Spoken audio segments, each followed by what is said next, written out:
Assalamualaikum dan salam sejahtera. Kembali bersama saya Ali Mustafa dalam podcast Studio Tingkat 10. Dan baru-baru ini berlakunya kejadian banjir di beberapa negeri di dalam Malaysia, terutama di negeri Perak. Dan untuk menyentuh tentang isu banjir ini, mungkin Saudara Neo Chu Siong, Ketua Pelangan Pemuda MCA yang juga pengarah komunikasi Pemuda Barisan Nasional, ada perincian untuk berkongsi tentang kita berkenaan dengan banjir di negeri Perak. Okay, Neo, bagaimana situasi di banjir Perak? Kalau dilihat situasi banjir yang berlaku di Perak, khususnya di kawasan perkampungan saya di Taiping, agak teruk. Kalau kita lihat bulan lepas ataupun awal bulan ni, Taiping khususnya di kawasan Simpang Bukit Gantang telah dilanda banjir kilat. Tetapi kali ini dilihat banjir yang melanda kawasan yang sama jauh lebih teruk, dan termasuk juga di beberapa kawasan di Beruas, di Pantai Remis juga dilanda banjir. Ini kerana kalau kita lihat daripada laporan kaji cuaca, air hujan yang turun itu walaupun dalam jangka masa 7 jam itu, tetapi jumlah air hujan yang turun dalam 7 jam itu telah bersamaan dengan jumlah air hujan selama sebulan. So sebab itulah kalau kita lihat keadaan banjir kali ini sangat teruk lah. Bagaimana pula dari segi bantuan-bantuan yang disalurkan? Despite kalau kita lihat dalam masa tengah, orang kata kebetulan, kita pun tengah sibuk dengan penganjuran sidang kemuncak ASEAN. Tiba-tiba saya dapat maklumat dan berita Taiping itulah dilanda banjir. Maka saya pada Jumaat lepas, serta-merta saya telah buat arrangement lah untuk terus turun untuk melihat keadaan banjir.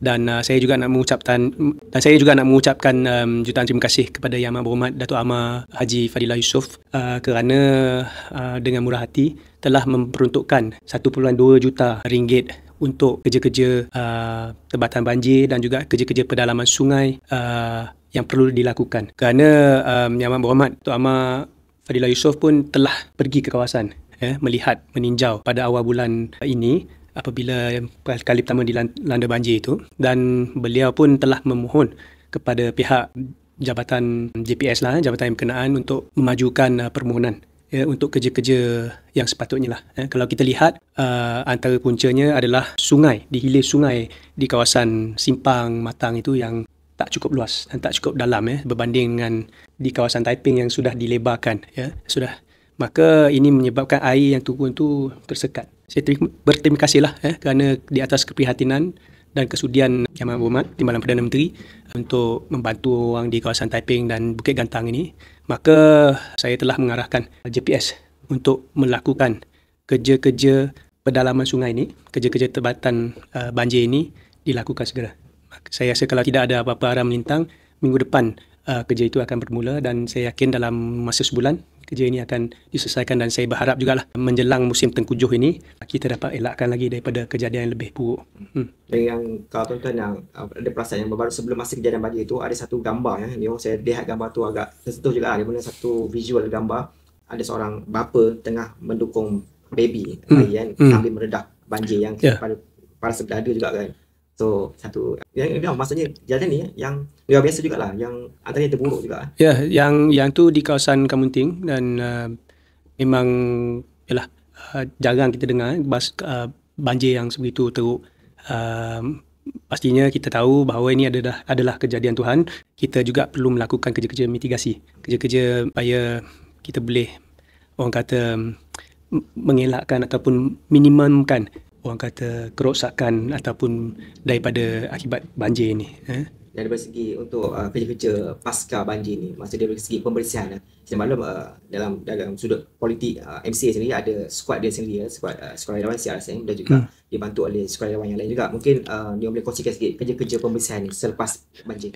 Kalau kita dilihat, saya juga ucapkan jutaan terima kasih kepada skuad CRSM yang bertungkus lumus untuk turun membantu, memberikan sumbangan, membantu membersihkan rumah. Dan saya juga nampak ramai NGO yang turut hadir dan memberikan bantuan. Ini adalah satu bagi saya semangat yang wajar dipuji, kerana inilah semangat keprihatinan rakyat Malaysia, sentiasa bersedia untuk membantu. Dan kita bukan nak melihat kepada lambang parti sahaja.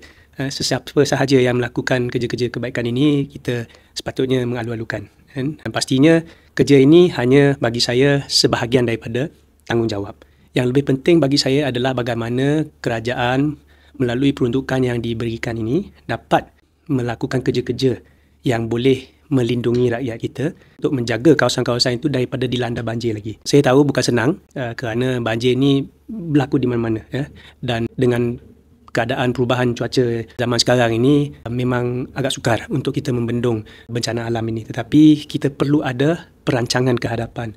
Kita perlu melakukan setiap yang kita boleh lakukan untuk minimaliskan risiko kejadian yang lebih buruk. Kita di Studio Tingkat 10 mengucapkan tahniah dan semoga masa-masa banjir khususnya di negeri Perak dan juga di negeri lain tabah untuk menghadapi hujan ini. Dan tadi Neo ada menyentuh berlakunya banjir ini, dan masa sama juga Malaysia adalah penganjuran Malaysia sebagai kepengurusan ASEAN. Dan untuk menyentuh membicarakan tentang ASEAN yang kali ke-47 ini, sebelum itu kita akan berehat seketika. ST10, sembang santai tapi sampai. Okey, baru-baru ini kita baru saja melabuhkan tirai di mana Malaysia sebagai pengurusi ASEAN yang kali ke-47. Mungkin Neo boleh kongsikan sedikit sepanjang penganjuran ASEAN ini. Saya nak ucapkan syabas dan tahniah atas segala kejayaan, kerja keras yang dilaksanakan oleh Kerajaan Malaysia dalam kejayaan menganjurkan sidang kemuncak ASEAN ini. Walaupun ini bukan kali pertama Malaysia menjadi pengurusi, tetapi kita lihat kepengurusian Malaysia kali ini sangat unik dan ada sejarahnya yang tersendiri, di mana kita telah di bawah pengurusian kita telah menerima negara anggota baru iaitu Timor Leste. Kali ini kita sudah mempunyai daripada 10 kita dah mempunyai 11 negara anggota ASEAN. Ini adalah satu pencapaian yang bagi saya cukup bersejarah kerana perjalanan Timor Leste untuk memohon menjadi anggota tetap ASEAN ini ambil masa yang begitu lama. Bermula daripada observer sehinggalah hari ini secara sahnya telah menjadi negara anggota ASEAN. Ini adalah satu milestone bagi saya, satu pencapaian dan satu kejayaan kepada ASEAN. Selain itu, kita juga lihat kita berjaya melaksanakan pelbagai komitmen di rantau ini, termasuk juga Peace Deal, perjanjian damai yang melibatkan Thailand dan Cambodia. Ini adalah satu kejayaan. Bagi saya, itu saya perlu memberikan kredit kepada YB PMX kerana atas usaha, tidak lupa jugalah Kementerian Luar Negeri atas usaha mereka dalam menjalankan proses perdamaian ini. Ramai yang mungkin hanya lihat kepada kejayaan perjanjian damai itu, tetapi proses di sebalik bagaimana nak mencapai, nak membawa kedua-dua pihak ke meja rundingan dan mencapai kata sepakat itu, bagi saya itu bukan kerja yang mudah. Dan akhirnya kita dapat melihat kedua-dua negara berjanji, bersetuju untuk berganjak untuk menyelesaikan konflik yang dah berlaku berpuluh tahun, berdekad lamanya. Ini adalah satu manifestasi kepimpinan kita dalam kepengurusian ASEAN inilah. Bagi saya itu adalah satu kejayaan, walaupun kita lihat ada sedikit hiccups, di mana ada insiden di mana pemimpin negara yang disalah sebutkan, tetapi ini bagi saya adalah kesilapan teknikal yang tidak sepatutnya berlaku. Tetapi secara keseluruhannya kita lihat, saya harus memberi pujian kepada keseluruhan jentera kerajaan ini yang telah berjaya menunjukkan satu kepimpinan baru, moden dan progresif di rantau Asia ini. Dan mungkin Neo sebagai yang antara yang berpengalaman khususnya dalam bidang diplomatik ni, mungkin boleh kongsikan sedikit mengenai ASEAN ni, sebab maksudnya kenapa Malaysia sebagai pengurusi ASEAN, maksudnya sebab dia tuan rumah ke, ataupun nanti bagaimana pula next untuk selepas ini, dia macam penganjuran dia setahun sekali ke atau bagaimana? Ya, ini untuk kepengurusian ASEAN ni, bagi mereka yang mungkin tidak familiar, dia setiap tahun akan bertukar kepengurusian ini berdasarkan kepada alphabetical order, ABCDE lah. So setiap 10 negara, 11 negara lah, tetapi ditolak Myanmar lah yang kita ketepikan buat masa sekarang, akan bergilir menjadi pengurusi kepada ASEAN setiap tahun. So rumah lah. So kalau ni let's say kalau selepas ni maybe Thailand. So kita tahun ni kita pun dah selesai mempengurusikan ASEAN untuk tahun 2025 dan kita juga telah menyerahkan kepengurusian itu kepada Filipina next. So M lepas tu P tu Filipina lah. Negara punya dia ikut alphabetical order, A B C D. So tahun depan Filipina akan secara rasminya telah menerima sebagai pengurusi ASEAN bagi tahun 2026. Ada macam Olimpik lah, Olimpik lepas obor tu. Selanjutnya. Betul. So dalam semasa acara penyerahan kepengurusian itu juga, Presiden Filipin juga telah pun memberikan pujian kepada Malaysia dan menyatakan bahawa it's a tall order untuk nak menyamai pencapaian Malaysia, tetapi itu bagi saya itu adalah satu pengiktirafan. Tapi saya yakin dengan adanya semangat ASEAN ini, kita boleh memberikan kerjasama sepenuhnya untuk membantu Filipin untuk mempengerusikan ASEAN bagi tahun hadapan. Sikit ni soalan terakhir untuk topik ASEAN ni. Tadi kita sentuh antara yang sekarang ni dua isu lah, antaranya di mana Timor Leste jadi negara anggota dan juga perjanjian damai KL di mana Kemboja dengan Thailand disatukan lah, maksudnya tiada gencatan senjata. Dan itu dari sudut manfaat pada ASEAN, bagaimana pula manfaat untuk Malaysia ataupun rakyat Malaysia itu sendiri menerusi kepengurusian ASEAN ni?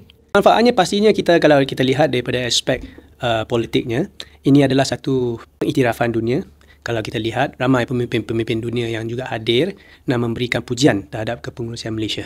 Sebagai rakyat Malaysia pastinya kita berasa bangga dengan atas kejayaan ini dan atas kemampuan Malaysia menjadi host kepada satu persidangan yang bukan saja berbentuk serantau tetapi juga bagi saya berbentuk global, kerana dia juga melibatkan pemimpin daripada rakan strategi ASEAN seperti Amerika Syarikat, China, Jepun, New Zealand, Brazil sekalipun, Afrika Selatan. Kita lihat ramai yang hadir dan turut menyatakan pujian kepada Malaysia. Sebab itulah saya katakan ini adalah satu pengalaman kepada rakyat Malaysia, satu pengiktirafan kepada rakyat Malaysia. Tapi pada masa yang sama, kita perlu move forward. Kita perlu lihat bagaimana ASEAN secara satu blok ni boleh meneruskan agenda pembangunan serantau kita. Kerana kalau sebuah negara Malaysia sahaja, tidak mungkin kita boleh menjadi satu kuasa ekonomi besar. Kalau dilihat sebagai satu blok, ASEAN sekarang merupakan blok ekonomi yang kelima terbesar. Dan dijangkakan menjelang 2030 nanti, ASEAN akan menjadi blok ekonomi yang keempat terbesar. Maka pastinya Malaysia sebagai salah sebuah negara anggota ASEAN akan menerima manfaat daripada itu. Kerana kita mahu melihat rantau Asia Tenggara ini menjadi satu blok ekonomi yang kukuh dan juga menjadi sebuah rantau yang progresif. Dan tuan-tuan, sepanjang penganjuran sidang kemuncak ASEAN ini, dalam masa sama kita di Dewan Rakyat juga sedang berlangsungnya Belanjawan 2026 dan ketika ini sedang sesi pergulungan ataupun sesi menjawab menteri-menteri untuk peringkat dasar. Dan untuk menyentuh tentang Belanjawan 2026 ini, kita juga akan tanya Neo beberapa isu, beberapa pertanyaan, dan sebab itu kita berehat seketika. ST10, sembang santai tapi sampai. Ya, mudah-mudahan Malaysia sebagai kepengurusian ASEAN ini betul-betul orang kata memberi limpahan manfaat kepada Malaysia dan juga kepada rakyat Malaysia.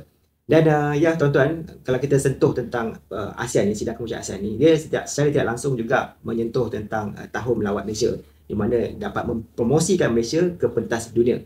Dan menyentuh juga tentang Tahun Melawat Malaysia 2026 ini, ada satu insiden. Mungkin nanti kita punya kru akan paparkan video ini. That this is Visit Malaysia Year, tahun 2026. Okay? You have to learn how to come out from your comfort zone. Ini target kita adalah pelancong dari seluruh dunia. Sekiranya kita tidak dapat menguasai bahasa Inggeris, so that we must make sure that every tourist come here will have a sense of belonging. Okay? Kita menghormati bahasa kebangsaan sudah tentunya. So, saya harap saudara jangan jadikan ini satu isu. Which media you come from? Putusan Malaysia. I will remember, I will call your chief editors. Setelah melihat video daripada Menteri KPKT ini, YB Ngakom ini, mungkin apa pandangan Neo? Bagi saya, ini adalah satu sikap yang cukup sombong, angkuh dan tidak profesional datangnya dari seorang menteri yang bagi saya cukup berpengalaman dalam politik. Kalau kita lihat, beliau hanya ditanya mengenai penggunaan istilah I like you tu kan, tema yang diberikan itu, dan sepatutnya menteri boleh menjawab secara terus dan tidak perlu mengunggut dengan berkata demikianlah terhadap wartawan tersebut. Ini adalah bagi saya satu penghinaan juga kepada kebebasan media dan kebebasan bersuara di Malaysia. Tetapi bagi saya ini bukan perkara baru. Kalau kita lihat, Ngakom ini setelah beberapa kali menunjukkan sikap sombong dan angkuhnya apabila ditanya soalan, beliau sering berjawab secara sombongnya, ya. Dan kadang saya masih ingat sebelum ini yang melibatkan Mike Kios. Beliau mencabar kononnya siapa yang membangkitkan isu ini akan diheret dan didakwa dan sebagainya. Ini adalah satu intimidasi, tidak sepatutnya berlaku. Apatah lagi kita menyatakan kerajaan Malaysia Madani ini adalah sebuah kerajaan yang terbuka, yang bertanggungjawab. Maka sikap yang ditunjukkan oleh Ngah Komeng itu sendiri adalah sebaliknya. Dan tuan-tuan, mengenai isu YB Ngah Komeng ni, Kesatuan Wartawan Malaysia NUGM dan juga Gerakan Media Merdeka Geram juga bersama-sama mengeluarkan kenyataan membidas kenyataan Ngah Komeng ini yang seperti Neo katakan tadi tak patut berlaku lah sebab mengugut seorang wartawan, pengamal media sepatutnya dijawab dengan lebih tertib lah, lebih sopan lah. Dan ya betul lah, seperti yang isu Makios pun sama, dia menggugut TikTokers MCA sehingga nak mengarahkan dia punya pegawai untuk mengambil tindakan, itulah dalam pepatah orang Melayu kata kan, kaduk naik junjung kan. Inilah apabila seseorang merasakan dirinya terlalu besar, hebat, dengan adanya mandat 40 kursi, maka dia boleh bersikap sombong terhadap rakyat. Tapi anda harus ingat bahawa ini hanya bersifat sementara. Rakyat sedang menilai, apatah lagi di kala rakyat sedang berhadapan dengan pelbagai cabaran hidup ini. Rakyat perlukan dan rakyat dahagakan menteri ataupun pemimpin-pemimpin yang prihatin, pemimpin yang boleh membantu membawa kebaikan kepada rakyat dan negara. Dan kalau itulah sikap mereka ini, saya yakin rakyat akan membuat keputusan untuk menghukum mereka yang sombong dan angkuh ini. Ya, dan saya juga terbaca hantaran Neo di Facebook, posting di Facebook, mengingatkan dengan komen, jangan lupa mereka juga pernah berguling atas jalan raya. Dahulunya mereka yang mengutuk Kerajaan Barisan Nasional, katakan tidak memberi kebebasan bersuara, tidak memberikan kebebasan media, walhal kita tidak pernah pun menahan sesiapa daripada mengeluarkan kenyataan, mahupun kalau kita lihat pemimpin-pemimpin kita dahulunya difitnah, dicaci sebegitu sahaja, tetapi tidak pernahlah kita melakukan intimidasi seperti begini. Kalau hari ini kita lihat sikap mereka terhadap wartawan, pengamal media jauh lebih teruk daripada dulu. Kadang kita lihat bagaimana kesilapan-kesilapan teknikal menyebabkan ada pengamal media yang dihukum dan sebagainya, yang dipanggil ke balai polis untuk soal siasat dan sebagainya. Bagi saya ini adalah satu pengkhianatan terhadap kebebasan media dan kebebasan bersuara. Dan sepatutnya mereka lakukan yang lebih baik lagi, dan mengalu-alukan, menyantuni kebebasan media ini dan bukannya menghina pengamal media. Okay, soalan terakhir saya menyentuh juga tentang kebebasan media ni, dan apa yang boleh kita buat ataupun apa boleh dilakukan oleh kita sebagai rakyat Malaysia. Sebab macam tadi saya katakan, NUGM, Kesatuan Wartawan Malaysia dan juga Gerakan Media Merdeka Geram, dan juga ramai lagi orang kata wartawan veteran yang banyak menyentuh ataupun membidas YB Ngah Komeng. Tapi mungkin dia ialah macam style dia lah, macam angkuh sikit, belagak sikit kan. Macam dia kata tadi, kaduk naik junjung kan. Tapi kita nak pastikan benda ni tak berlaku lagi. Maksudnya wartawan tidak lagi dihina, dipelekehkan. Bagi saya, persatuan-persatuan ini memainkan peranan yang sangat besar untuk menjaga integriti dan juga kebajikan pengamal-pengamal media. Tetapi pada masa yang sama, pemimpin-pemimpin politik, termasuk diri saya sendiri, kita perlu tegas, berani keluar memberikan kenyataan, mempertahankan apa yang betul, dan juga perlu memberikan maklum balas terhadap layanan yang tidak adil ini ataupun sikap yang tidak profesional. Bagi saya, ini adalah satu perjuangan. Kalau kita mahukan negara yang lebih maju, kita mahukan semak dan imbang, maka kita perlu menghormati perbezaan suara dalam konteks kebebasan media dan kebebasan bersuara dengan bertanggungjawab. Okey, pada saat ini juga kita sedang membicarakan ataupun menyentuh tentang pilihan raya negeri Sabah. Mungkin apa pandangan Neo sebagai satu ketua perangai pemuda MCA dan juga pengarah komunikasi Barisan Nasional? Walaupun sebelum ni agak sibuk dengan mesyuarat ASEAN dan sebagainya, tetapi saya juga mengikuti rapat perkembangan di Sabah, dan saya lihat kali ini PRN Sabah akan mempunyai satu persaingan yang cukup sengit. Saya jangkakan akan ada ramai pihak yang akan tampil ke hadapan, akan banyak penjuru di kebanyakan kawasan. Saya harap kita akan ada satu perubahan besar kepada penduduk-penduduk di Sabah. Kerana bagi saya, sama seperti Sarawak, Sabah juga antara sebuah negeri yang mempunyai sumber alam semula jadi yang cukup besar, yang mempunyai potensi yang cukup besar dalam aspek ekonomi, dari aspek pelancongannya. Tetapi kalau kita lihat sehingga hari ini, dapatan saya dari secara awalannya, rakyat masih tak dapat merasai ataupun menikmati kemajuan di negeri mereka. Khususnya dari segi infrastruktur asas seperti jalan raya, air, perkhidmatan air, elektrisiti dan juga internet. Banyak lagi kawasan-kawasan yang tidak mempunyai rangkaian internet yang kukuh. Tidak ada air yang bersih, tidak ada jalan yang selesa. Maka ini saya rasa kali ini mungkin akan menjadi satu detik kebangkitan kepada rakyat Sabah. Bahawa mereka mahukan sebuah kerajaan yang lebih responsif, yang lebih mementingkan kemajuan negeri. Kalau kita lihat dahulunya bagaimana Barisan Nasional membangunkan negeri Sabah, membawa kemajuan kepada negeri Sabah. Dan kita lihat sekarang selepas pertukaran kerajaan, selepas 2018, saya tak nampak ada banyak perubahan ataupun kemajuan. Apatah lagi sehingga hari ini kita lihat isu-isu melibatkan integriti, isu-isu yang melibatkan pengurusan masih menghantui rakyat Sabah. Banyak kes-kes rasuah yang dilaporkan tetapi tidak ada penyelesaian, tidak ada tindakan dan sebagainya. Saya harap rakyat Sabah kali ini akan lebih sedar, membuat pilihan bahawa orang Sabah perlukan sebuah kerajaan negeri yang betul-betul bertanggungjawab, yang boleh menjaga kebajikan mereka. Dan dia tadi tu tentang isu tempatan dan isu lokal, elektrisiti, air dan sebagainya, infrastruktur jalan raya. Dan tentu sedikit tentang integriti. Dan yang integriti, isu rasuah antara yang turut mungkin memberi kesan, termasuk juga isu adik Zara. Itu adalah antara isu yang masih kita lihat tidak ada penyelesaian sehingga hari ini.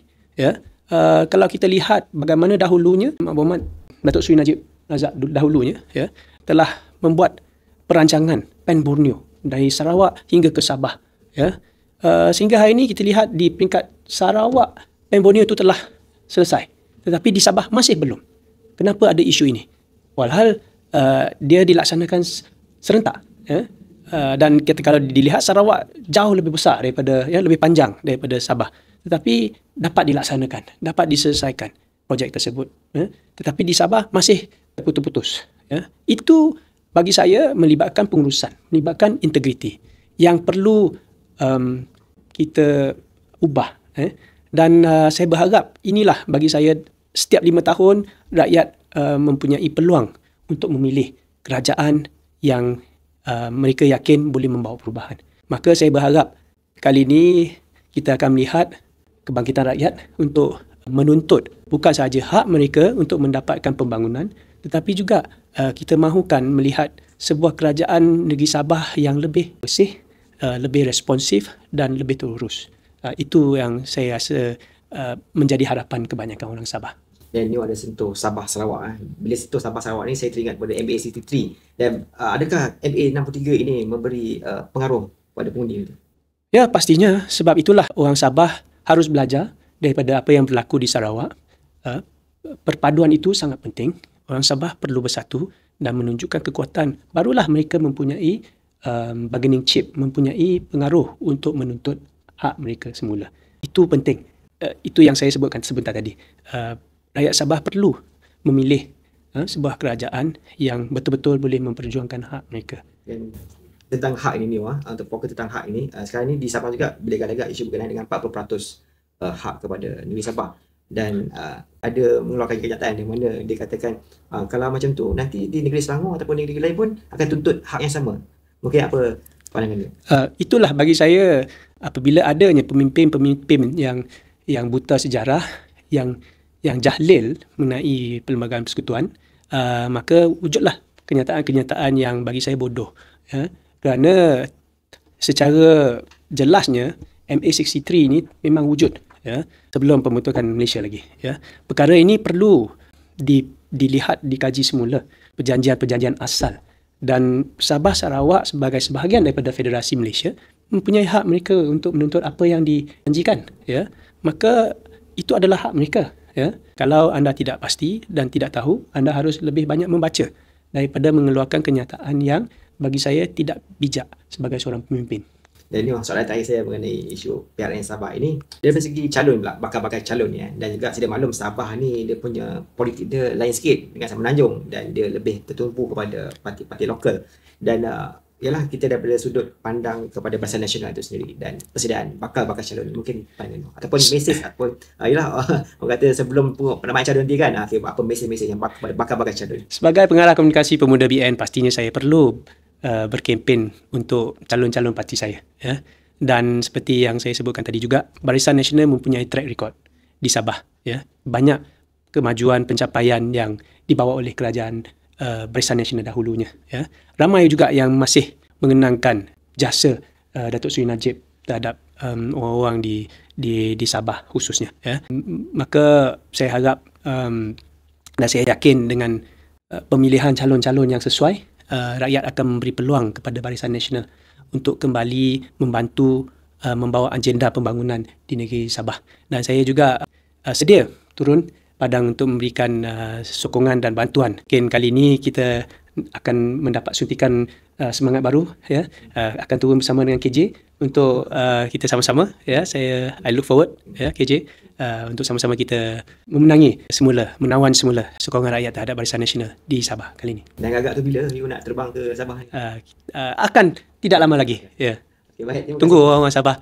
Nanti kita akan berjumpa di sana. Saya dah kena belajar lalu Sabah ni. Boleh bah kalau kau. Boleh bah kalau kau. Okay, terima kasih Nio kerana bersama kami dalam studio tingkat 10. ST10, sembang santai tapi sampai.